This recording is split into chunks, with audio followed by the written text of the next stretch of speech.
Hello বন্ধুরা, আবার নিয়ে চলে এসেছি নতুন একটা রেসিপি।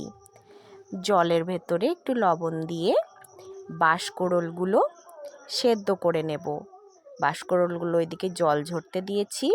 তারপর তেলের ওপরে গোটা জিরে, শুকনো লঙ্কা দিয়ে তারপর পেঁয়াজ, আদা, রসুন আর লঙ্কা বাটাটা দিয়ে দিলাম। তারপর স্বাদ মতো নুন ও হলুদ দিলাম। দেওয়ার পরে মশলাটা একটু কষে নেব। মশলাটা কষা একটু হয়ে গেলে তারপর ওই সেদ্ধ করে রাখা বাঁশকোড়লগুলো দিয়ে দিলাম। তারপর আরেকটু কষে নেব। বাঁশের এই রেসিপিটা কোনোদিন এর আগে খাইনি, অনেক দেখি পাহাড়িরা খায়, ওদের খুব জনপ্রিয় একটা খাবার, তাই দেখে খেতে ইচ্ছে করে, তাই আজকে বানিয়ে ফেললাম।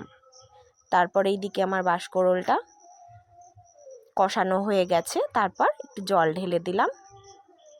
তারপর সেটা একটু গামাখা গামাখা হলে নামিয়ে নিলাম।